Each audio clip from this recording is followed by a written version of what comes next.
축덕과 추갈못이 함께 즐기는 방송 축덕숙덕 269번째 이야기 시작합니다.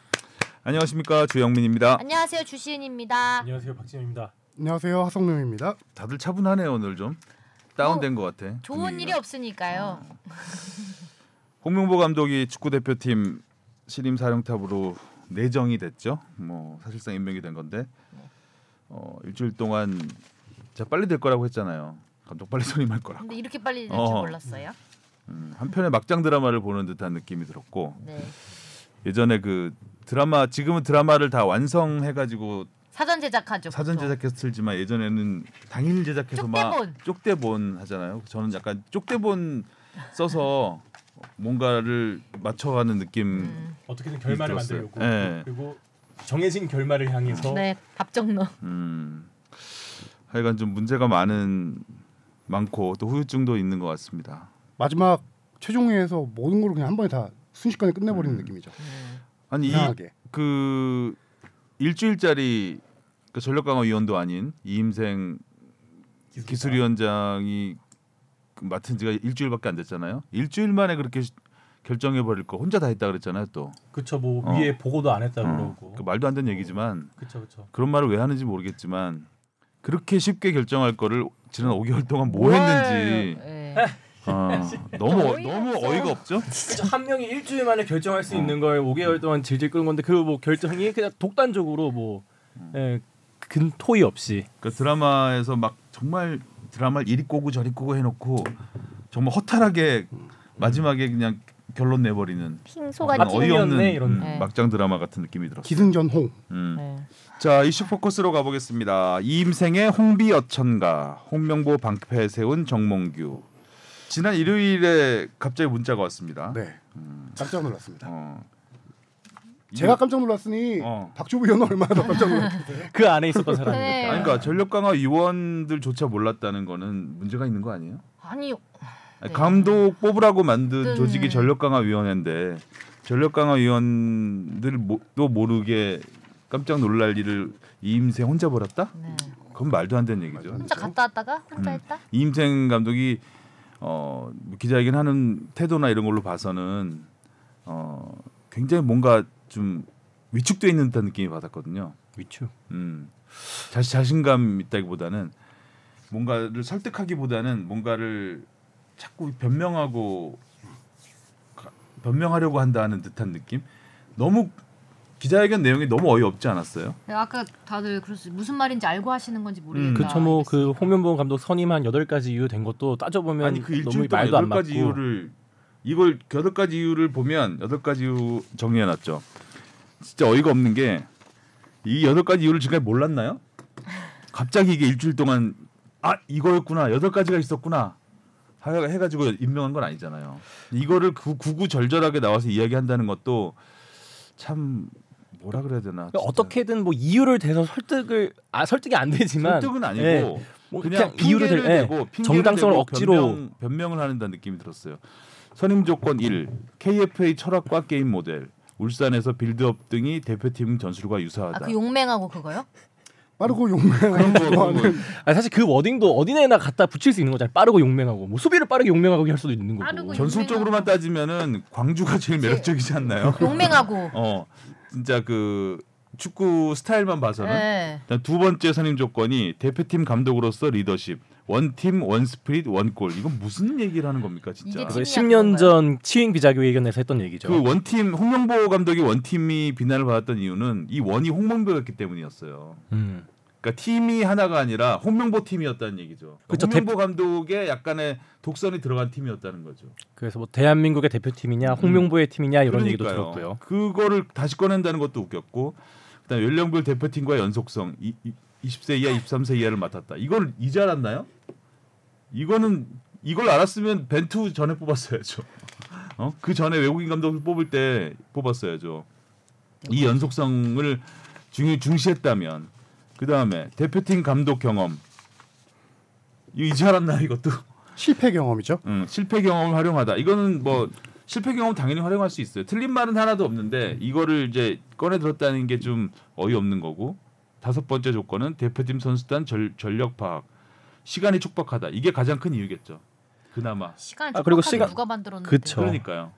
현실적인 지금의 상황에서 현실적인 가장 큰 이유는 시간적인 촉박함이 가장 컸던 것 같고, 그다음에 6번째가 감독의 철학을 입힐 시간. 이것도 똑같은 말이고, 네. 7번째는 외국인 지도자의 경우 국내 체류 문제. 이거는 말이 안 되는 얘기 같고, 체류 문제 가지고 감독 이거는 제가 그때도 얘기했지만 괜찮은 감독을 뽑으면, 그리고 감독이 성의 있게 임한다면 체류 문제는 저는 해결될 수 있다고 보거든요. 그다음에 8번째 감독으로서 남긴 성과. 월드컵 16강 실패 뺐어요. 이거는. 그건 성과는 아니니까요. 네. 과거 실패 경험을 또 활용할 수 있대잖아요. 이것도 어떻게 보면 똑같은 말이에요. 그러니까 이런 8가지를 지금 갖다 붙여가지고 그래서 홍명보다라고 하기에는 너무 구차하죠. 저는 제일 어이없었던 게 이 전술 얘기 갖고 외국인 감독은 안 된다, 홍명보 감독이 된다라고 했던 게 제일 저희 어이가 없었던 게 돈 얘기를 썼어야 돼. 차라리 싸다. 외국인 감독 차라리 싸다. 솔직하게 외국인보다 싸다. 그게 그러니까 시간적 촉박함 비용과 그다음에 돈이죠. 딱 그 두 가지만 얘기하면 돼요. 무슨 다른 뭐 철학이고 어쩌고 저쩌고, 모든 감독은 다 철학이 있는 거고 갖다 붙이면 그럴싸하거든요 다. 클린스만 또 철학은 있었어요. 그렇죠. 철이 없어서 그렇지. 맞아. 자, 전술 얘기해 보면요. 전력강화위원회가 5개월 동안 수많은 외국인 감독들을 분석하면서 후보들을 추릴 때 했던 것 중에 하나가 그 축구협회 기술팀들이 해당 감독들의 경기 영상을 다 편집해가지고 전력강화위원들한테 다 보여줘서 그걸 그 자리에서 다 분석했습니다. 최근 마지막 10차 회의에서 12명으로 줄일 때만 하더라도 거의 한 감독당 경기 영상을 20분씩 봤다고 해요. 12명 보면 그래서 그때 회의 엄청 오래 했다고 하셨잖아요. 뭘 했냐고. 자, 어이가 없다고 진짜. 그렇게 해서 추린 게 이 감독들인데 거기서 전력강화위원들도 다 축구 전문가들이잖아요. 그렇죠. 전술을 다 봤어요. 포획 감독의 전술을 다 봤고 바그너 감독의 전술을 다 봤어요. 봤을 때 그 전력강화위원들 11명, 그 당시에 한 10명 정도였죠. 10명이 괜찮다고 선택한 사람들이에요. 근데 이임생 기술총괄이사가 혼자 가서 얘기 듣고 이 사람들 철학이 한국 축구에 맞지 않는다. 모순인 거예요. 전력강화위원회가 몇 개월 동안 해서 꼽은 사람들의 이 사람들이 전술이 맞다고 해서 꼽은 거야.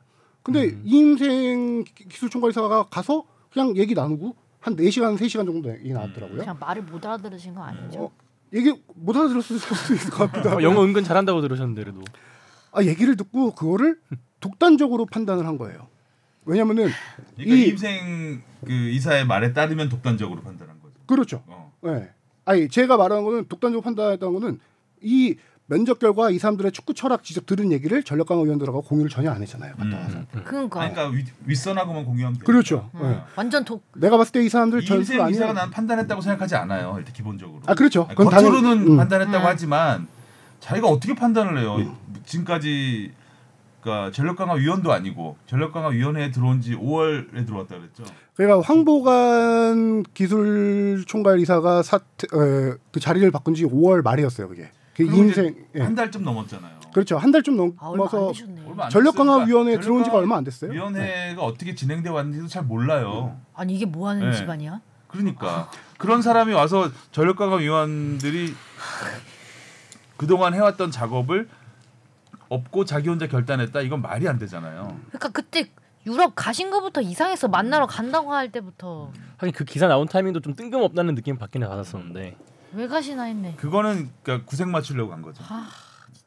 그러니까 기술위원회에서 전력강화위원회에 참관해서 들어가긴 해요. 그걸 들어간 게 이제 5월 말 정도부터 한 달이 안 되는 시간이고요. 본인이 이제 정혜성 위원장 사퇴가 6월 28일이었으니까 그때부터 맡자마자 그냥 해외 간 거니까 일주일 만에 그냥 결정을 해버린 거죠. 근데 이 외국인 감독에 대한 분석을 이 사람이 얼마나 했을 것이며 가서 면접할 때 얼마나 실질적으로 이 사람들의 얘기를 들은 거를 어떻게 왜 그걸 본인이 혼자 판단해. 전력강화위원회 뭐 사퇴해서 5명밖에 안 남았다고 했지만 그 5명 위원회에겐 최소한 공유를 했어야 되잖아요. 근데 공유를 하는 게 일단 공유를 안 한 것 자체가 1번인 문제. 2번이 전력강화위원들 5명에게 자기가 위임을 받았다고 했어요. 이 사람들 면접 보러 가기 전에 최종 결정을 내가 하겠다. 그리고 나서 홍명보 감독을 독단적으로 만나고, 독단이라고 하면은 뭐 아까 말씀하셨다시피 뭐 위에 뜻이 다 있었겠지만 만나고 홍명보 감독이 그 다음날 아침 9시에 수락 연락을 했어요. 이임생 총괄이사한테. 그리고 나서 제가 취재해 보니까 그 5명의 전력 강화 위원들에게 전화를 하긴 했는데 그게 대충 오후 1시 전화더라고요. 아 그럼 만나러 간 것도 얘기를 미리 안 했나요? 하는 거야. 아 그러고 그냥 이렇게 하기로 근데 했어라고 안 통보를 한 하고 거네요. 그 당시 일부 기사 보면 홍명보 감독 만나러 울산 간다는 건 좀 공공연하게 알려져 있지 않았나요? 아 그거는 간다고 이전부터 그 전에 얘기를 했는데 홍명보 감독이 만날 이유가 없다 그랬어요. 그 당일날 밤 11시에 집 앞에 가서 만났다고 했잖아요. 네. 그날 경기가 있었는데 경기에서도 기자들한테 만나서 만날 이유 없다. 그렇죠. 그렇게 그렇게 얘기했는데 바로 만난 거죠. 바로 그러니까 앞에랑 뒤가 다른. 저는 이제 여기서 드는 의문이 와우. 그러니까 정혜성 위원장이 홍명보를 올렸잖아요. 네. 까였잖아요. 근데 다시 홍명보로 왔단 말이죠. 이게 좀 약간 살짝 이해는 안 돼요. 그렇죠. 그 그죠. 부분이. 아 왜 사퇴하시고? 그러면 왜 까? 맞아. 좀 모양새 좋게 하려면 전력강화위원회 추천을 받아서 홍명보를 임명하고 그때 맞았으면 팬들한테 맞았으면 이렇게까지 욕 먹진 않았을 텐데. 뭐 여기야 계속 먹겠지. 여기야 먹겠지만 그 어쨌든 절차상으로 전력강화위원회가 추천을 해서 했으니까. 회장이 승인을 하는 이런 모양새로 갔으면 욕을 먹어도 전력강화위원회가 먹겠죠. 왜 추천? 추천 아니야. 물론 이제 예산이 20억도 안 되는 예산 가지고 이제 그런 부분이 알려지면 더 뭐 다 같이 욕을 먹겠지만 이제 거기서는 안 된다고 해놓고 나중에 갑자기 일주일 만에 변심을 했다? 이거는 이 변심은 딱 한 사람의 변심이거든요. 홍명보요? 아니 정봉규의 변심이죠. 정봉규? 정봉규 회장이 뭐 누구의 말을 이렇게 듣고 누구의 말을 들을 수도 있겠지만 그럼 굉장히 사람이 우유부단하다는 거죠. 일단 결정 자체가 일단 거절했으면 외국인 감독으로 가는 어떻게 해서든 가든가, 했었어야 가든가. 됐는데. 근데 다시 홍보로 온 건 정말 이해가 안 되는 부분이에요. 제 개인적인 생각으로는 이임생 위원장이 기자회견에서 밝혔잖아요. 정권을 위임받았다. 네. 그리고 그때 기자단하고 정몽규 회장이 만났을 때 이임생 위원장이 뭐 잘 결정할 것이다라고 얘기했는데 그거는 그 과정에서 이제 정혜성 위원장 사퇴 후에 엄청난 그 정몽규 회장에 대한 또 비난이 쏟아졌잖아요. 그 일주일 사이에 여기서 만약에 이임생 총괄이사가 홍명보 카드를 또 두고 갔는데 이걸 또 깔 경우는 정말 이거는 끝이다라고 생각을 했었을 것 같아요. 아 그건 너무 좋게 해석한 것 같고. 좋게 해석한 거죠. 100번 좋게 해석한 그렇게 좋게 거죠. 해석이요 자꾸. 지금 좋게 해석할 그 여지가 없어요 저는. 그렇게밖에 해석이 안 돼요. 이게 아니 정몽규 회장이 그냥 홍명보 해 이러지 않았을까 싶어요. 다 안 되니까. 감독들 외국 감독들에 대한 이임생이 만나본 얘기를 하고 일단 빨리 결정을 해야 되니까. 근데 또 얘기 들어보면 뭐 포역 감독도 그렇고 박은호 감독도 그렇고 한국 대표팀에 오는 게 호의적이었고 뭐 금액도 맞출 수 있다 이런 식으로 보도가 되고 거의 있긴 뭐 한데. 문자까지 받았고 이따가 저 기자회견 내용은 따로 할 텐데 그 부분이 살짝 이해는 좀 안 되는 부분이에요. 어찌 됐든 그래서 막장 드라마인 거죠. 알고 보니 내 아들이었다 뭐 이런 거 있잖아요. 내가 내치였는데 알고 보니 내 아들이어서 다시 받아들였다 뭐 이런 느낌. 뭐 정몽규 회장의 변심도 궁금하지만 홍명보 감독도 왜 말을 왜 그렇게 갑자기? 요거는 해석이 가능한 게 갑자기가 일단 아닌가? 홍명보 감독이 협회를 향해서 쓴 소리를 했죠. 그쵸, 계속 했었죠. 굉장히 입 바른 소리를 하고 좀 저격을 했는데 저는 그거는 이제 정혜성 위원장이 올렸는데 자기를 깠다는 거에 대한 열받음이 나는 굉장히 컸다고 봐요. 그래서 전에 뭐 외국 감독보다 자기가 못할 것도 없다 뭐 그런. 원래 홍명보 감독은 뭐 홍명보 감독한테 직접 들은 얘기는 아니지만 분위기로 봤을 때 그 2월 3월에 얘기 나왔잖아요. 그쵸, 그때 나왔었죠. 할 생각이 있었어요. 할 생각이 있었다고 할 생각이 알고 있었습니다. 있었어요. 예, 있었어요. 근데 여론이 안 좋아. 그래서 여론을 보고 있었던 거죠. 근데 이제 안 좋으니까 그때 접었고 두 번째 또 나왔었죠. 정혜성 위원장이 이제 올린 거 아니에요. 그러면 이제 할 생각이 완전히 있었던 거죠. 그때는 그래 해야 되겠다. 욕심도 있고 왜냐하면 자기 명예 회복도 해야 되니까. 근데 깠단 말이에요. 정몽규 회장이. 네, 그러니까 열받은 거지. 정혜성 위원장 다 정신이 어떻게 해. 정혜성 위원장이 사퇴를 하고 하니까 이제 자기도 거기에 이제 나 안 한다. 나 할 생각도 없는데 왜 나가지고 왜 그러냐 이런 식으로 얘기를 한 거고. 근데 이임생 위원장이 또 이임생 그 기술위원장이 가서 또 만났을 때는 디테일한 조건을 들었겠죠. 외국인 코치. 외국인 코치는 뭐 동료? 저는 부차적이라고 보고 외국인 코치는 오히려 더 불편하죠. 그러면 금액적인 걸 말씀. 금액이죠. 외국인 코치는 금액과 홍명보 감독이 요청한 게 아니에요. 협회가 요청한 금액과 거예요. 기간이라고 봐요. 기간이 굉장히 여유가 있었고 그리고 지금 딱 우리 스쿼드가 거의 역대급이잖아요 지금. 네. 그런 팀을 맡으면 가능성이 있다고 생각을 했을 거고 그건 뭐 그 전에 생각했겠지만 그래서 홍명보 감독이 이렇게 센 발언을 하고 뒤집은 거는 저는 금액이라고 본다는 거죠. 그러니까 외국인 대우 해준다고 했잖아요. 네. 굉장히 많거든요. 지금까지 근데 국내 감독에 비해서 굉장히 많아요. 홍명보 감독도 울산에서 꽤 많은 연봉을 그거보다 받고 훨씬 있어요. 많아요. 그래요? 아니 근데 아까 말씀하신 게 예산 20억이라고 하셨고 그 대표팀 감독. 그렇게 그리고 울산에서 한 예산- 10억? 예산 20억이라도 2배잖아요. 2배? 그리고 다르잖아요. 울산 감독과 음. 국가대표를 맡는 그렇죠. 감독은. 그리고 이제 이임생 위원장이 마지막이라고 생각을 하니까 더 여기서 이거 틀지 못할 거다라는 자신감. 이제 이임생이 부탁하면 여기서 이걸까지 못할 것이다 정 회장이라고 생각했을 것 같고 아니면 정 회장의 언지를 전했거나 정 회장이 승인하셨습니다라고 했거나 그랬으니까 뒤집지. 홍 감독도 이러면 안 돼요. 이거 팬들을 장난치는 거잖아요. 맞아요. 아니, 그렇게 세게 얘기해놓고 그렇죠. 갑자기 하신다니까. 사람이 기본적으로 좀 뭔가 자기 말에 책임도 지고 해야지 이렇게 뒤집어 버리면 시간이 뭐 길게 지난 것도 아니고 너무 바로 저는 손바닥 처음 뒤집듯이. 듣고 모양새가 너무 안 좋잖아요. 안 한다 그래 안 하신다 그랬는데 음. 이렇게 생각했거든요. 그러니까 자기 말에 책임을 져야죠. 홍명보 감독님 생각하면 그 카리스마가 있는데 이런 말 자체가 그런 위상 카리스마를 다 떨어뜨리게 하는. 저도 이거 한 가지 부분이 홍명보 감독이 분명히 이제 나쁘게 말하면 울산 팬들의 뒤통수를 친 거고요. 약속까지 해놓고 아니, 좋게 그쵸? 말해도 뒤통수 친 거예요. 뒤통수 친 거고. 나쁘게 말하면 싸다구를 날린 거예요. 앞뒤로 때린 거죠 그냥. 예, 그러니까 절차적 정당성. 그러니까 저는 이 얘기를 하고 싶어요. 홍명보 감독이 전무이사로 있을 때 김판곤 위원장을 앉혀서 당시에 되게 호평을 받았던 게 김판곤 위원장에게 모든 정권을 줘서 직접 인터뷰에서도 밝혔었어요. 김판곤 위원장 하고 싶은 대로 해라. 분명히 벤투라는 감독이 한국 축구에 맞다고 생각하면은 비난이 있더라도 해라라고 해서 정확한 프로세스를 거쳐가지고 전력강화위원회 거쳐서 그렇게 했거든요. 이 프로세스를 만든 전무 출신이에요. 근데 이번에 그 프로세스를 만든 사람이 이 프로세스가 다 어겨진 상황에 이걸 최종적으로 수락했다는 거. 본인의 과거 업적까지 이건 뒤엎을 만한 사항이라고 생각을 하고요. 사실 어떻게 보면 이 지경까지 오게 된 첫 번째 단추는 홍명보 전무가 그만두면서부터 시작이 됐다고 볼 수 있거든요.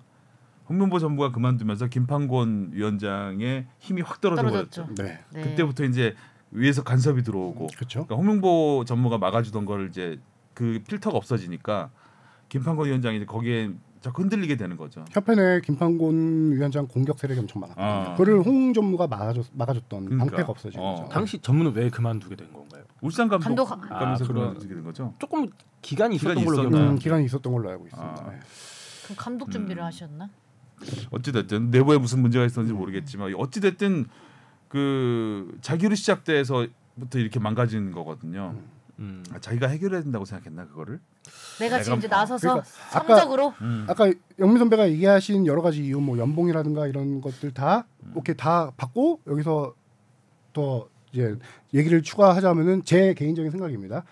한 가지는 홍명보 감독이 그 이임생 총괄이사가 집에 왔을 때 들었던 생각은 그랬을 것 같아요. 그 전까지는 정말 마음이 없었을 것 같아요. 팬들한테 그렇게 약속하지 했을 때는 왔을 때 딱 그 순간 역시 나밖에 없지 이 생각이 들었을 것 같아요. 그렇죠. 딱 이 생각이 들었을 거고 그래, 한 가지는 그 김도훈 임시 감독이 자기 마지막 다 경기 마치고 기자회견에서 그런 얘기를 했었어요. 감독으로서 정말 행복했던 순간을 보냈다. 지금 대한민국 축구 감독이라면 누구나 당연히 국가대표팀 감독을 꿈꾸는 자리지만 지금 시기 손흥민, 이강인, 황희찬, 김민재 이 최강 멤버라고 뭐 성적은 그렇지 않지만요. 최강 멤버를 한번 이끌어보고 싶은 욕구가 감독이라면 엄청나게 다 있을 거잖아요. 맞아요. 홍명보 감독은 근데 예전부터 뭐 큰 상처를 월드컵 실패로 인한 큰 상처를 받았지만 예전부터 사석에서 월드컵 감독에 대한 그 다음에 한번 다시 해보고 싶다. 제대로 진짜 4년을 보장받아서 준비해서 한번 월드컵 나와보고 싶다라는 얘기를 여러 차례 한 적이 있었어요. 월드컵 다시 한번 치르고 싶다라는 로망이 있고 그게 다 지금 이 선수들의 거의 손흥민의 마지막 월드컵이 될 가능성이 높은 상황에서 더 이상 내가 시기를 늦췄다가는 이 팀을 이끌 수는 없을 것 같다라는 그 판단을 마지막에 했었을 것 같아요. 또 다른 손흥민은 안 나온다. 그 판단 자체도 뒤늦게 갑자기 확 바꾼 게 네. 3월 모양새가 굉장히 안 좋은데 그 저는 개인적으로는 현 시점에서는 홍명보 감독이 최적의 대안이 수밖에 없다고 생각이 들었거든요. 그러니까 물론 홍명보 감독이 외국인 감독보다 낫다는 얘기가 아니라 지금까지 축구협회가 워낙 닥짓을 많이 해갖고 시간을 다 날려버렸기 때문에 네. 지금 이 시점에서 뽑으라면 외국인 감독 뭐 아주 비싼 외국인 감독이 아니라면 홍명보 당장 3차 예선을 치러야 되고 이제 북중미 월드컵을 준비하려면 국내파가 해야 되고 국내파 중에서는 홍명보 감독이 제일 나을 것이다. 월드컵도 경험을 했고 실패 경험도 잘 활용을 할 수 있으니까. 근데 이제 이런 식으로 선임하는 거는 아닌 거죠. 네. 그렇죠. 그리고 또 국내 카드로는 신태용 감독님 이름도 종종 거론이 근데 됐었는데 신태용 카드는 일단 그 한 번 썼었기 때문에 써서 그리고 인도네시아 감독님도 어떻게 될 거예요? 근데 그런 보도도 있었잖아요. 이제 그 신태용 감독님이 그래서 좀 계약을 안 하고 기다리고 보낼 수 있다가 저희한테 이제 연락이 안 오니까 인도네시아와 재계약을 했다고 약간 이런 얘기도 그 있었는데 유효 기간이라는 게 있잖아요. 유효 기간이라고 해야 되나? 공소시효라고 해야 되나? 18년은 좀 가깝다. 너무 가깝죠. 우리가 너무 이제 그 신태용 감독의 자기 꾀에 자기가 속아 넘어가는 걸 우리가 봤기 때문에 사실 저는 근데 월드컵 성적만 놓고 보면 14 월드컵은 워낙 실패했다고 생각하고 18 월드컵은 그래도 독일 이기면서 반전을 좀 꽤 했잖아요. 그리고 그렇죠. 승리율도 보면 홍명보 감독이 가장 역대 안 좋은 감독으로 남아 있는데 그걸 다 차치할 제일 큰 핵심 포인트는요. 축구협회는 상당히 폐쇄적인 집단입니다.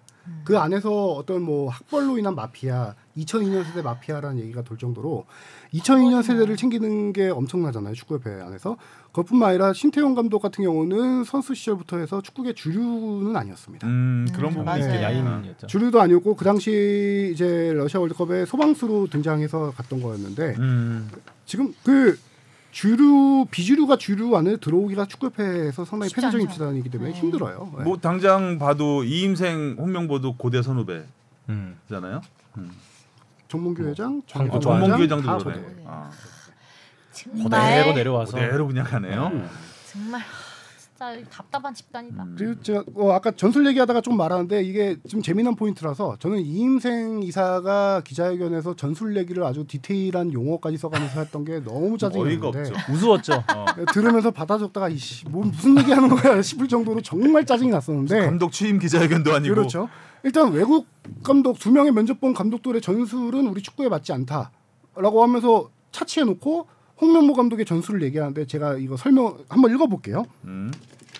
그러니까 읽다기보다 그 전응리에 보면은 라볼피아나 얘기를 했습니다. 라볼피아나 과연 그 기자회견을 듣는 라볼피아나가 뭐죠? 마블 피아나가 뭐예요? 축구팬 100명이 만약에 그 기자회견을 봤다라고 하면 저는 98명 정도는 모른다고 생각해요. 축구 기자들 중에서도 솔직히 저도 이 용어는 거의 찾아봐서 알았어요. 찾아봐서 뭐였냐면은 그 멕시코 출신 라볼페 감독이 처음으로 쓴 전술이라고 해서 라볼에서 피아나 약간 포켓 전술이라는 느낌인데 뭐냐면은 포켓 전술이고 포백 기반으로 했을 때 사이드 측면 수비수와 중앙 수비수 2명 있잖아요. 사이드 수비수들을 위쪽으로 윙백처럼 올려버리고 중앙 수비수 2명을 살짝 벌린 다음에 그 사이에 수비형 미드필더 1명이 센터백처럼 내려와서 쓰리백이 거기서 된다? 아니 공을 잡아서 거기서부터 빌드업을 시작하는 걸 라볼피아나라고 해요. 과거 이제 대표팀에서 기성용 선수가 그런 역할을 많이 기성용 선수가 맡았었죠. 그 역할을 많이 했었죠. 홍명보 감독이 라볼피아나로 비대칭 변형 3백을 쓰면서 프로그레션이라고 했어요. 프로그레션은 볼 전진을 얘기하는 거거든요. 미치겠다, 진짜. 프로그레션을 해서 상대 측면 뒷공간을 효율적으로 공격하는 모습이 현재 우리 축구 대표팀에 딱 맞다라고 표현을 했어요. 어이가 없다. 저는 진짜 이런 전술 얘기가 물론 이런 어려운 말 굳이 어려운 굳이 말 안 해도- 쓰면서까지 디테일하게 변명할 필요가 없는데 네. 일단 이임생이라는 감독 시절을 보면 일단 실패한 지도자잖아요. 단 한 번도 딱 한 번 했었죠 감독은.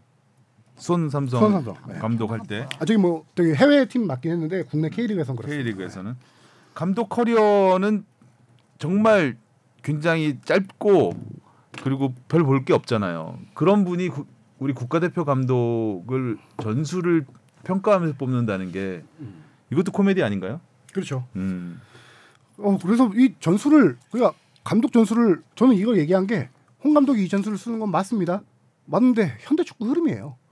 이걸 이 홍 감독만 쓰는 게 아니고 아니죠. 그리고 라볼피아나 전술도 조금 이제 된 전술이죠. 네. 10년. 특별하게 이게 뭐 그렇게 와 대단하다라고 하는 건 아니에요. 홍명보를 아닌데 뽑아야 하는 이유는 아니죠. 거기다가 저는 전술 얘기로 홍명보 감독을 소개했다는 건데 홍명보 감독한테 상당히 죄송한 얘기긴 하지만 세간의 평가를 얘기해 보면 홍명보 감독은 전술형 감독은 아닙니다.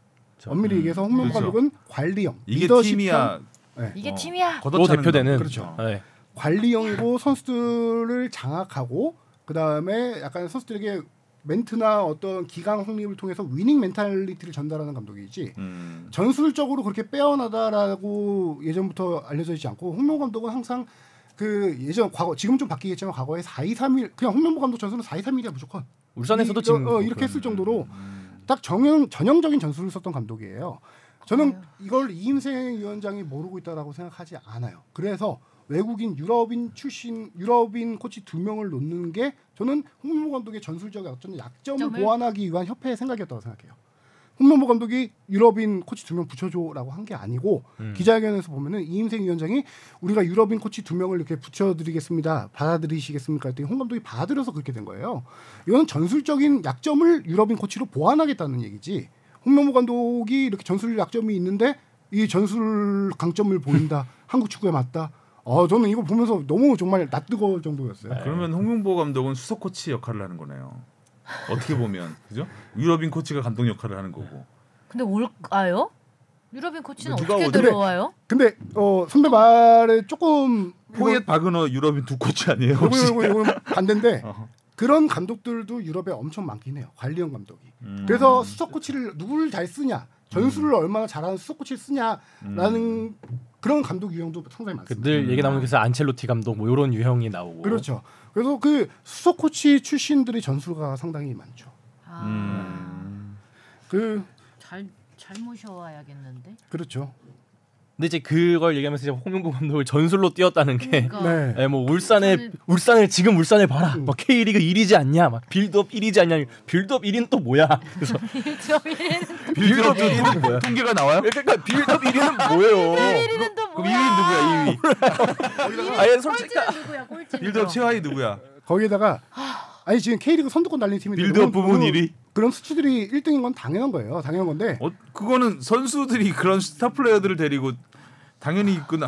말도 안 되는 거는 활동량은 중하위권이거든요. 활동량 중하위권을 소개하면서 뭐라고 하냐면 이렇게 활동량을 많이 가져가지 않으면서도 덜 뛰면서도 덜 뛰면서도 효율적인 축구를 한다라고 포장하는 것 자체가 너무나 뜨거운 거예요. 카타르 때 아르헨티나 보지 않았느냐? 그렇죠. 진짜 그냥 차라리 비용과 그걸 솔직하게 얘기하는 게 더 맞아요. 설득력이 있었을 것 같아요. 모든 기자에게는 솔직함이 제일 모든 걸 다 상쇄시킬 수 있는데 8가지 생각하시느라 힘드셨겠어. 미니진이 나왔어야 되는 건데.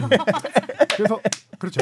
그래서 결과적으로 오늘 녹음하는 당일 저녁에 울산 경기가 있습니다. 광주 홈에서 이제 광주를 또 광주예요? 상대하는데 과연 그 경기에 많은 눈이 쏠릴 거예요. 과연 홍명보 나볼 피아냐 감독의 어떻게 쓰나? 라볼 피아나를 나보를 꼭 이겨야겠는데. 비대칭 변형 아마 스리백에 이정효 감독이 맘먹고 들어올 것 같은데. 네, 전술이란 이런 거다라고 하실 것 같은데요. 전용효 감독님의 이 멘트도 궁금해지네요. 네. 와 오늘 또 이정효 감독이 그랬잖아요. 홍명보 감독 외국인 감독보다 연봉 1억 원 더 줘야 된다. 외국인 감독보다 연봉 더 줘야 된다 그랬죠. 1억 더 줘야 된다고. 네. 저는 왜 울컥했는지 모르겠어요. 그리고 이임생 위원장. 맞습니다. 저는 뭔가 이분이 뭔가 그 구군을 책임지고 있다 이런 생각을 갖고 있는 게 아닌가. 뭔가 내가 다 책임져야 돼. 내가 뭐가 해결해야 돼. 지금 지지분절했던 이 상황을 내가 다 짊어져야 돼. 뭐 이런 착각을 하고 계신 게 아닌가라는 생각을 했어요. 그렇지 않다니까요. 내가 맞아서 버텨야 돼. 약간 이런 느낌인 거죠. 회장님 밑에서 내가 책임을 지는 게 아니에요. 책임을 지러 나온 건 아니고 책임이 있죠. 물론 그 막아야 되는 책임. 맞아서 버텨야 되는 책임. 그래서 울컥했나? 한국 축구가 어떻게 가야 하는지 나 스스로 좀 고민을 많이 했다. 이렇게 이기적인 말을 할 뿐이 아닌데. 그 모든 건 자기가 결정했다. 막 다 이런 식으로 가잖아요. 네. 내가 범인이다. 그 멘트들을 곱씹어 보면 정말 문제가 많아요. 많아, 진짜. 아까도 얘기했지만 전력강화위원 최종 면접 보고 와서 면접 결과를 전력강화위원들을 모르고. 패시한 거고. 자기가 뭔데 자기가 다 결정을 하고 자기가 다 한국 축구 고민은 자기가 다 하고 이거는 뭐 다 안 하나? 다 하고 있는데. 그리고요. 정혜성 위원장에게 전력강화위원들이 그동안 면접 최종 후보를 결정해서 면접하고 뽑아라라고 정권을 위임했잖아요. 그건 전력강화위원회에서 했던 절차예요. 근데 정혜성 위원장이 사퇴를 하고 이임생 위원장이 왔어요. 이임생 위원장이 와서 화상회의를 해서 했을 때 5명이 참가를 했거든요. 사퇴를 하고 남은 사람들 5명이에요. 5명에게 동의를 구했다라고 얘기를 했어요. 내가 최종 면접 후보 보고 최종 결정하겠다. 동의했어. 정관상 각 위원회는 위원장 1인과 부위원장 및 7인 이상의 위원이 있을 때 구성해야 한다라는 정관이 있어요. 정관조차 5명이면은 그 규정조차 지키지 못한 상황이고 그렇게 그리고 자기는 전력강화 위원장이 아니잖아요. 그렇죠. 전력강화 위원장 대리도 아니고 임명을 받지도 않았고 다른 조직에 있는 장이잖아요. 그 장이 전력강화 다른 부서에 있는 그나마 7명도 되지 않은 사람들의 동의를 받아서 자기 독단적으로 이걸 한다? 이것도 말이 안 되죠. 그리고 아까 제가 얘기했을 때 전력강화위원 나머지 5명에게 오후 1시 정도에 연락을 했다라고 했잖아요. 그리고 축구협회에 내정 선임 문자가 온 게 2시 9분 공지였습니다. 그럼 사실상 모든 걸 정해놓고 그때라도 전력강화위원들에게 예를 들어 홍명보 감독이 내정됐다라고 알렸다라고 하면은 뭐 박주호 위원의 정말요 이거였나요? 나오지 않았겠죠. 그 알리지 않고 내가 최종 결정하겠다라고 알리고 나서 1시간 만에 그게 나온 거예요. 문자 메시지도 다 작성해놓고 전송 버튼만 기다리고 있었던 거네요, 사실. 그렇죠. 네. 모든 걸 다 결정해놓고 이거는 전력강화위원들이 그 동안에 뭐 사퇴를 하긴 했지만 5개월 동안에 이 사람들의 과정을 싸그리 무시한 이건 정말 독단적인 행동이라고 봐요. 저 유일하게 희망의 끈을 잡고 있는 게 이게 뭐 정관상 위배로 이렇게 감독 선임했던 걸 물릴 수는 없는 건가요? 아까 뭐 7인 이상 이런 말씀도 해주셨고 그렇게 되려면 이제 뭔가 법적으로 가야겠죠. 조직 내에서는 그냥 강행하면 강행하는 거고. 근데 그걸 누군가 이제 뭔가 소송을 건다거나 해야 되는데 이거는 말이 안 된다 뭐 대상이 없죠. 그렇죠. 그리고 저는 한 가지 이인세 집행정지 소송을 한다든가 뭐 이런 걸 해야 되겠죠. 그리고 절차적으로 아쉬움을 좀 더 얘기하고 싶은 게 이임생 위원장이 포획 감독과 박은호 감독을 면접을 하고 왔어요. 둘 다 되게 그 면접에 성실히 임했고 뭐 PPT 뭐막 PPT 50장 뭐 이렇게 뭐 얘기도 박은호 나오고. 감독은 50장 하고 국내 상주 조건까지 받아들였고 연봉까지 받아들였고. 그럼 다 거짓말이잖아요. 근데 뭐가 안 된 거지? 다 철학이 안 맞았나? 됐는데 빌드업이 1위가 아니야. 라볼피 하나를 안 했나? 그래서 덜 뛰었어야 돼요. 덜 뛰었어야 돼. 이 포획 감독과 박은호 감독은 둘 다 그렇게 생각을 했다라고 해요. 되게 우리가 긍정적인 메시지를 서로 주고받았다라고 해서 서로 된다. 특히 박은호 감독 같은 경우 된다라고 생각해서 연락을 기다리고 있는데 둘 다 홍명보 감독 내정 보도를 통해서 알게 된 거예요. 어머, 이건 예의도 아니다 진짜. 너무 이거는 면접자에 대한 우리 신입사원 뽑을 때도 합격 불합격 소식 알리잖아요. 알려주죠. 이거는 두 감독이 너무 불쾌했다는 거예요. 이거는 이번뿐만 아니라 마시 감독 국가적인 망신이네. 마시 감독 협상 때도 그렇고 마시 감독도 한국에 대한 실망이 엄청나게 컸을 거 아니에요. 이 감독도 그렇고 이거는 이제 우리나라가 대한축구협회가 국제 비즈니스를 하는 데 있어서 한국은 예의 없는 나라 뭐 이런 기본도 모르는 나라라는 소문이 분명히 날 겁니다. 외국 감독들 에이전트 해서부터 해서 다 그럼요. 했죠. 왜냐하면 에이전트 그죠 감독들이 이 에이전트들이 다 있잖아요. 에이전트 입소문이 엄청 빠르잖아요.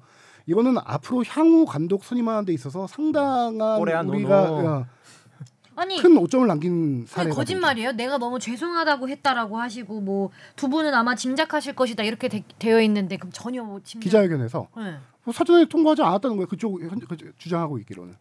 그거는 제 생각에는 아마 면접 끝나고 이후가 아닐까 싶은데. 네. 그러니까 그 알려진 이후 홍명보 감독으로 알려진 이후 죄송하다고 했다가 아닐까요? 너무 늦은 죄송 아닌가요? 그러니까요. 합격 불합격. 여기저기 뒤통수 치고 다니시네 이분. 진짜. 근데 좀 심각하네요.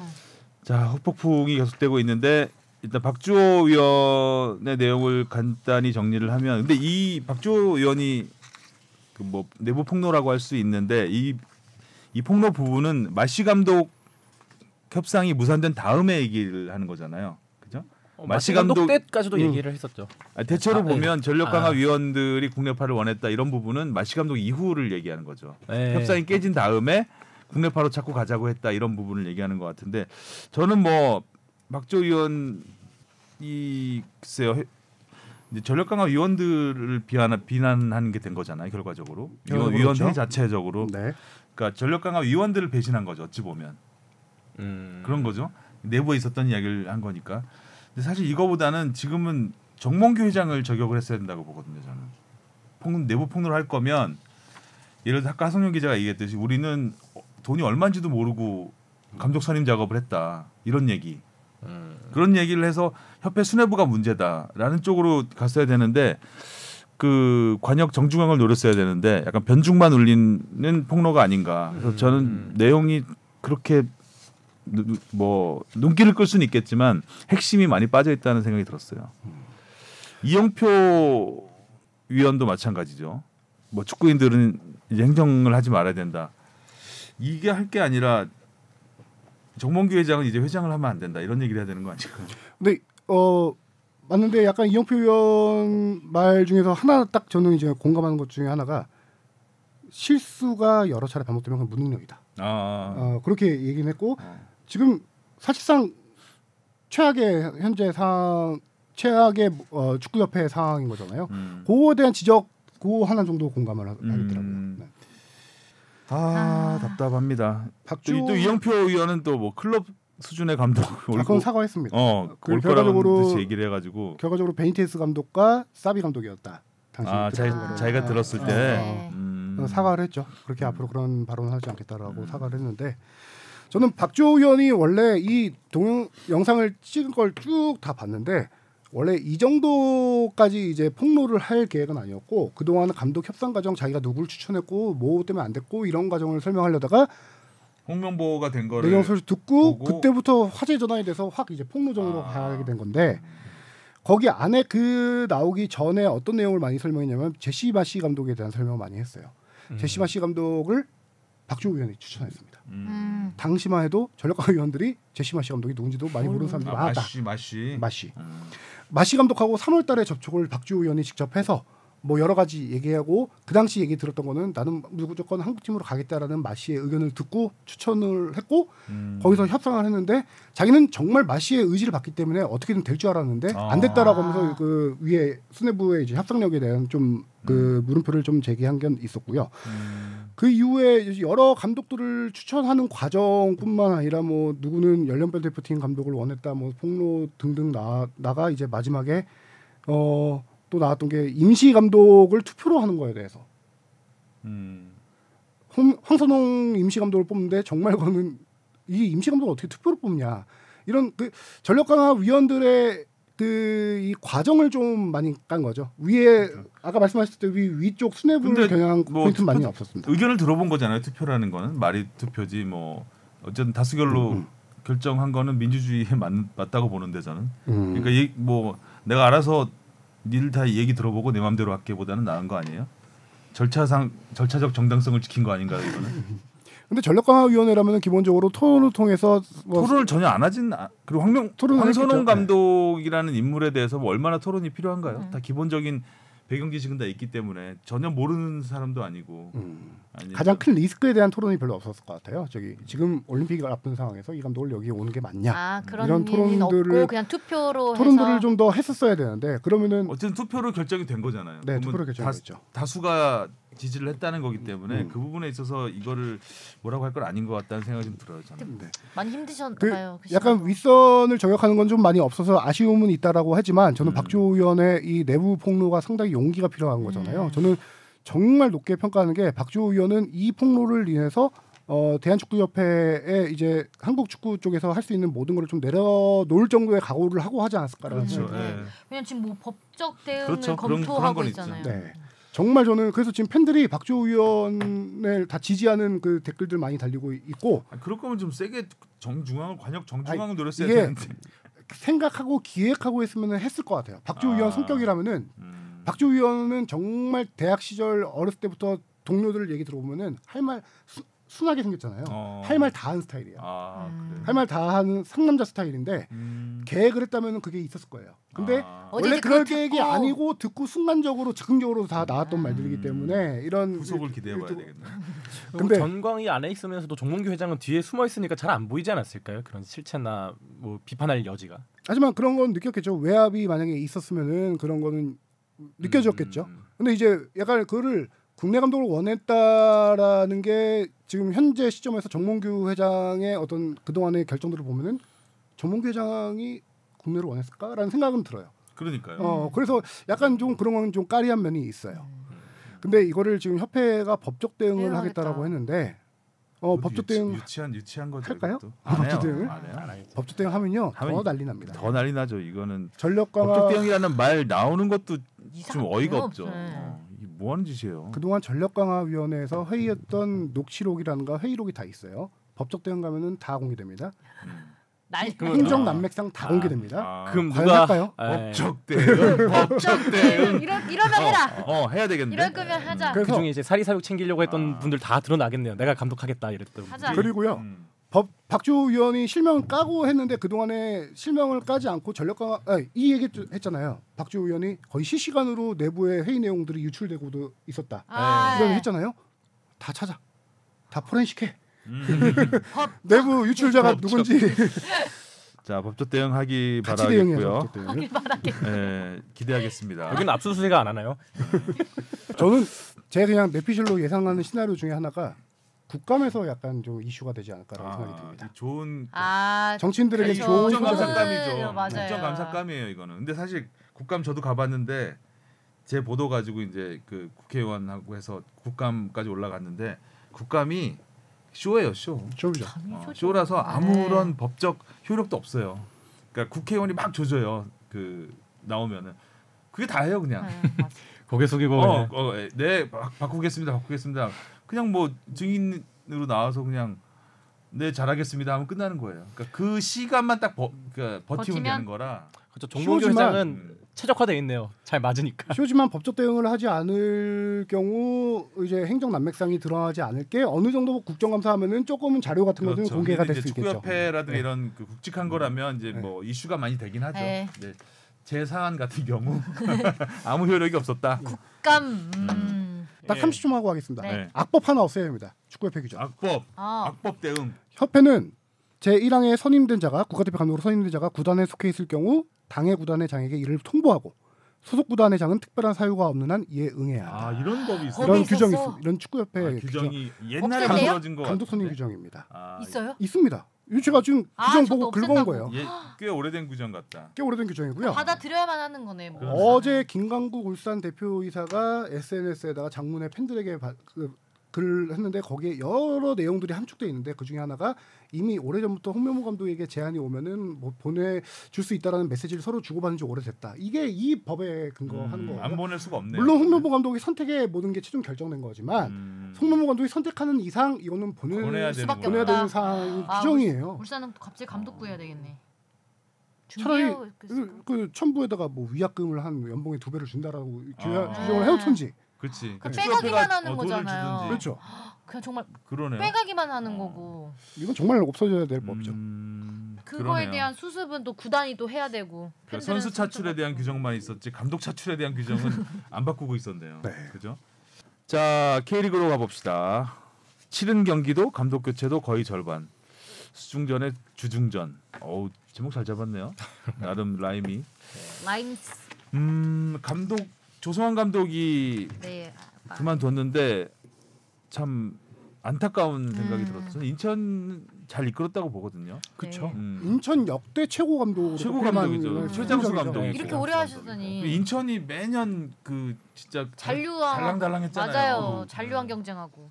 근데 이런 팀을 아챔권으로 올려. 아챔권을 올려놓는 감독이면은 지금의 당장 지금도 아주 최하위는 아니니까. 아니죠. 9위죠. 굳이 자진 사퇴잖아요. 이거는 네. 그렇죠. 굳이 사퇴하실 필요까지 있을까? 아니, 감독의 역사를 보면요. 2020년 8월달에 중도 부임을 하는데 그때 강등될 팀을 잔류시켰죠. 그리고 나서 이듬해 8위를 시켰고 2022년에는 구단 역사상 최초로 아시아 챔피언스리그 진출시키고 본선까지 밟고 그러니까 잔류왕이라는 이미지를 벗고 이 팀을 이제 파이널 A에 충분히 진출할 수 있는 팀으로 만들어 놓은 감독이잖아요. 마지막까지도 조성환 감독의 멘트를 빌리자면은 나도 구단에도 큰 변화가 필요했다. 지금 이 위기를 벗어나기 위해서. 조성환 감독은 올 시즌이 큰 위기가 될 거라고 개막 전부터 좀 얘기를 많이 해왔었어요. 약간 스스로 한계를 느끼시는 걸까요? 약간은 이제 그 영입제한을 받으신 걸까요? 딴 데서? 그렇진 않고요. 잔류왕에서 벗어나면서 선수들에게 어느 정도 느슨해진 정신력 이런 걸 좀 생각했겠죠. 그동안은 잔류를 해야 된다는 큰 동기부여가 있었기 때문에 좀 더 적극적으로 뛰었던 건데 스스로 이제 우리는 어느 정도 중위권 팀이다라는 그 약간 동기부여를 자만심 시키기 위해서 계속 그런 게 있었는데 그래서 이날 사퇴를 경기 당일 오전에 구단에다가 사퇴 의사를 밝히고 경기를 치렀는데 평소 트레이닝복 입고 나오던 조성환 감독이 이날은 정장 딱 입고 왔죠. 구단과 팬들에게 마지막 인사를 하기 위해서. 그리고 이날 무고사 선수가 극장골을 넣으면서 동점골을 뜨거운 넣고 포옹. 뜨거운 포옹을 하고 야 저는 성적 부진으로 자진 사퇴하는 감독이 그러니까 책임감. 행가래를 받는 선수들에게 행가래를 어. 받는 뭐 저는 진짜 축구계에서 보기 드문 굉장히 아름다운 멋진, 이별입니다. 네. 멋진 이별인데 네, 책임감이 굉장히 강하신 분이구나. 맞습니다. 경기 끝나고 그 기자회견에서도 저는 좀 무뚝뚝한 부인인 줄 알았거든요. 그리고 실제로 그럴 것 같고 뜨거운 눈물을 한동안 흘리시더라고요. 이미 경기 끝나고 서포터석 돌면서 인사할 때부터 눈 뜨거워졌고요. 거기 마이크 잡고 팬들한테 얘기할 때도 엄청 울었고 진짜 감독도 울고 팬들도 다 울었어요. 이게 그래서 눈물의 이별이었는데 기자회견에서는요 감독이 그렇게 하기 쉽지 않은데 정말 테이블에 엎드려서 울었습니다. 꺼이꺼이 진짜. 네, 꺼이꺼이 울었습니다. 인천이 본인에게 어떤 의미가 있는 팀이냐라고 했을 때 그 말을 듣고 바로 울었죠. 참. 좋은 그리고- 사람이네요. 네. 감독을 떠나서. 이 마지막 말이 진심인 것 같아요. 매 경기 물 터놓고 인천이 잘하기를 기원하겠다. 응원하고 빌겠다. 그렇습니다. 김천 1위 팀을 상대로 그래도 마지막에 네. 극적인 동점골을 넣었고 네. 지금 인천이 9위. 물론 아직 안심할 수 있는 승점은 아니네요. 아무래도 좀 제르소의 부상 공백이 길어지는 게 그렇죠. 인천에는 큰 좀 어려움으로 다가오고 있는 것 같아요. 이번에 주목 중에도 대구랑 붙었는데 결국 득점 없이 비겼죠. 서울이 승점이 27점밖에 안 되네요. 6위. 근데 6이네요. 서울도 안심할 때가 아닌데. 맞아요. 그렇죠. 예, 지금 올 시즌 K리그 재밌는 게 선두권도 그렇고요. 음. 다 촘촘하게 있어가지고 그래도 이제 일단 4위, 5위까지는 상위권. 상위권은 안정적인데 5위와 6위의 승점이 10점 차이가 나네요. 예, 물론 한 경기 차이가 조금 있긴 한데 어. 예, 그래도 크죠. 그래도 그러니까 6위부터는 거의 뭐 1점씩 촘촘하게 네. 있고 울산이 수원 FC와 비겼고 저는 전북 경기 전북은 팀이 도대체 어떻게 된 거예요? 전반하고 후반하고 왜 이렇게 달라요? 다른 사람이죠. 어. 다른 팀이죠.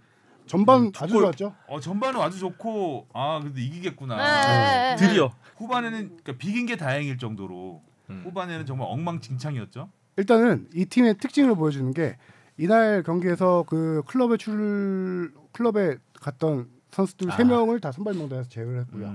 그러니까 김도현 감독이 경기 전에 이런 멘트를 했어요. 이제 골맞던 게 다 터졌고 다 끝났다. 이제 새로 시작한다. 그리고 짰네요, 선수들이 이 클럽에 갔던 선수들은 다 머리까지 깎고 왔다고 하고 일주일 동안 합숙 훈련을 했대요.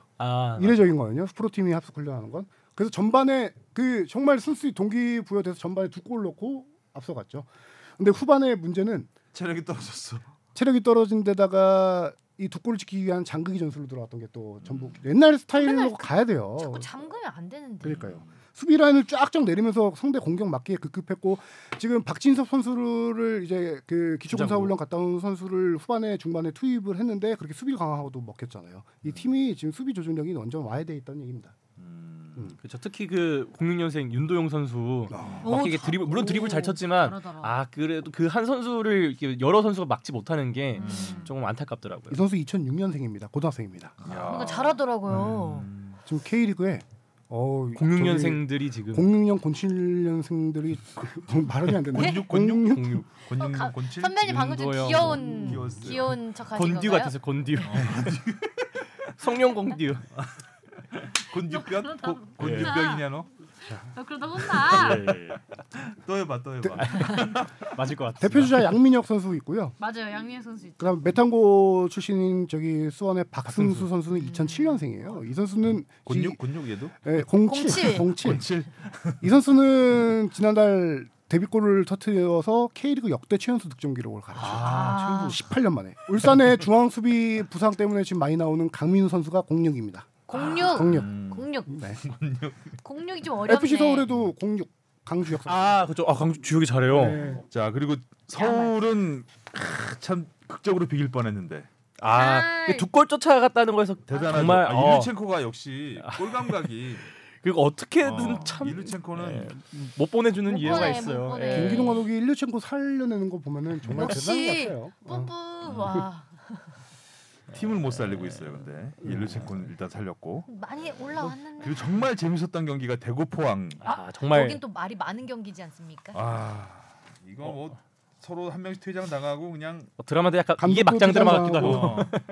감독도 퇴장 당하고 예. 야 세징야 거의 그 미친 골.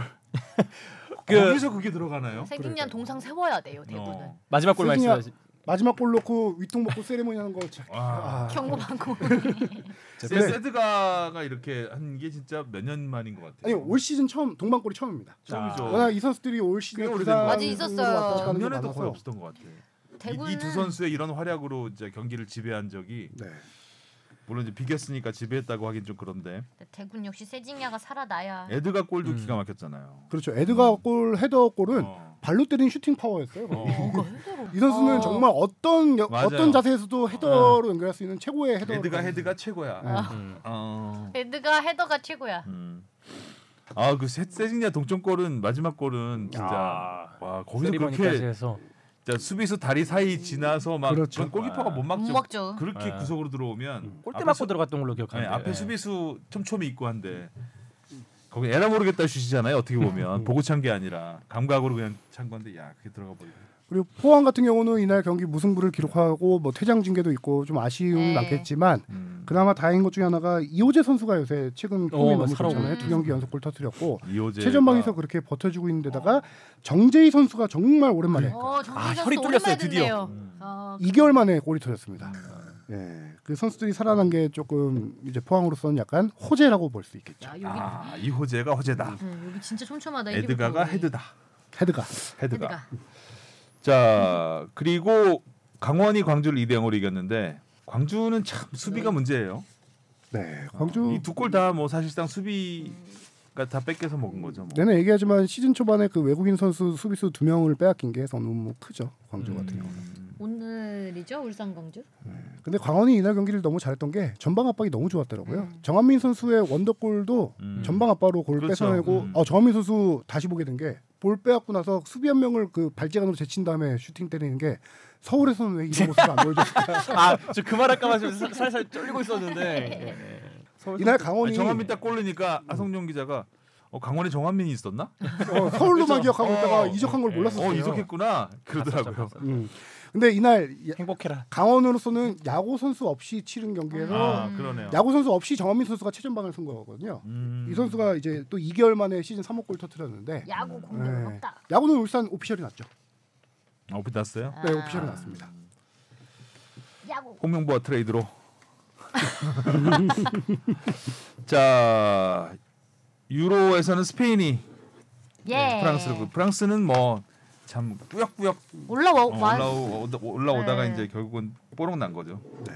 스페인이 진짜 잘하더라고요. 독일하고 할 때도 보니까 역시 그리고 막 야말 골 넣고 다 너무 좋아하는 그 분위기도 너무 좋더라고요. 그리고 그러니까 앞선이 다 어리니까 니코 윌리엄스 네. 와 그 선수 정말 대단하더라고요. 스피드가 엄청나죠. 개인기도 그렇고 거의 뭐 상대를 거의 니코 윌리엄스가 막 볼 공격수 중에서 제일 많이 잡고 있는 것 같은 느낌이 들 정도로 그 선수가 어떤 선수냐면요. 우리가 저기 월드컵에서 가나가 저기 이중국적이라든가 기화시키려고 했던 선수 중에 한 명이에요. 아. 그 브라더스거든요. 윌리엄스 브라더스인데 네, 그 두 선수가 스페인 리그에서 엄청난 스피드를 자랑한 선수들인데 결국 제가 지금 정확히 미리 사과드리겠습니다. 기억이 잘 안 났었는데 한 명이 가나로 왔고 한 명이 스페인 남았고 한 명이 했나요? 안 가나고 한 명이 가나고 정확히 기억 둘 다 안 왔나? 하여튼 기억이 안 나는데 그 네. 가나가 계속 영입하려고 했던 선수입니다.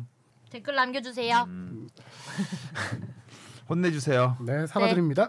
자, 괜히 얘기했네. 네덜란드와 잉글랜드가 이제 4강에서 붙는데 붙죠. 네덜란드가 올라오겠죠? 잉글랜드 근데 저는데 좀 모를 것 같아요. 잉글랜드 또 이렇게 될것 왔잖아요. 같아. 꾸였고요. 네. 우리 아시안컵의 좀비 축구를 잉글랜드가 하고 있기 꾸였고요. 때문에 왜냐면- 와서 그 전에도 잉글랜드 그래서 그 용어 웃기더라고요. 그때 한참 그 클린스만 감독 좀비 축구 올라올 때 막 클며든다고 맞아. 그런 얘기가 있었는데 클며든다. 지금 생각하면 좀 우습긴 하죠. 잉여드나요? 근데 이번에 사우트 게이트 감독 보고 이제 현지에서 사우스 게이팅이라고 그 약간 거기 실명을 사며드나 봐요. 혹시 모르잖아요. 잉글랜드가 또 또 결승까지 어떻게 벨링엄이 올라갈 또 수도. 뭐 한 방 해줄 수도 있고. 예. 탈락하면은 사우스게이트 감독은 출구를 나가야 될 텐데요 이제. 나가지. 남문으로. 남문 감독님 참. 네. 계속 욕 먹으면서 어쨌든 꾸역꾸역 올라오고 있습니다. 근데 꾸역꾸역 올라가는 팀이 결승까지는 가긴 가더라고요. 운이 네, 운이 어느 받쳐주면. 정도는 예전에 월드컵 90년 월드컵이었나 아르헨티나 같은 느낌. 마라도나의 그때 아르헨티나에? 고이코체아라는 골키퍼가 있었거든요. 그 아르헨티나에. 그러니까 거의 뭐 승부차기 3연속 승부차기인가? 와. 그걸로 결승까지 갔어요. 진짜 쉽지 않다. 그러니까 마라도나가 86년에 우승을 하고 90년으로 제가 기억하는데 2회 연속 우승에 도전한다고 이제 올라갔었죠. 그때 독일한테 졌나 마지막에 마테우스한테 졌던 것 같은데 어쨌든 그 승부차기로 해서 그 골키퍼 고이코체아 골키퍼도 넘버 1 골키퍼가 아니었던 걸로 기억해요. 그러니까 넘버 2 골키퍼인데 승부차기 신들린 듯 막아가지고 계속 올라가는 거죠. 아르헨티나가 전력이 별로 안 좋았었어요 그때. 아무튼 자 수고하셨고요. 다음 주에 만나요. 안녕.